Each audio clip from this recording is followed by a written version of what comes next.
నమస్కారం. ఈరోజు తెలంగాణ రాష్ట్రంలో 10వ తరగతి ఫలితాలు విడుదలవబోతున్నవి.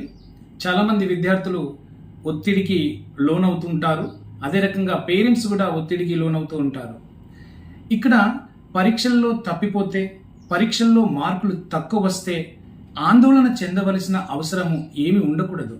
ఎందుకంటే ఈ పరీక్షనే జీవితం కాదు. జీవితంలో ఇదొక ఘట్టం. ఇలాంటి పరీక్షలు జీవితంలో ఎన్నో వస్తుంటాయి, పోతుంటాయి.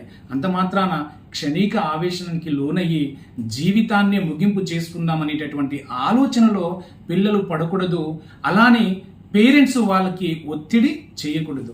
అటు ఉపాధ్యాయులు ఇటు పేరెంట్స్ వాళ్ళకి నచ్చజెప్పి పరీక్షలంటే జీవితంలో ఒక భాగం అంతే అనేటటువంటి కోణంతో వాళ్ళకి ధైర్యం చెప్తూ ముందుకు తీసుకెళ్లాల్సినటువంటి అవసరం ఎంతైనా ఉంది. కాబట్టి తెలంగాణ రాష్ట్రంలో ఏ ఒక్క విద్యార్థి కూడా క్షణిక ఆవేశానికి లోనయ్యి ఆత్మహత్యల వైపు వెళ్ళకూడదని మనస్ఫూర్తిగా కోరుకుంటున్నాను. మనం పరీక్షలు ఎన్నిసార్లైనా రాసుకోవచ్చు, కానీ జీవితం నుండి దూరం అయితే తిరిగి రాగలమా? అది గుర్తించుకోవాల్సినటువంటి అవసరం అటు విద్యార్థులకు, ఉపాధ్యాయులకు, అటు తల్లిదండ్రులకు కూడా ఉందని చెప్పేసి మనస్ఫూర్తిగా కోరుకుంటున్నాను.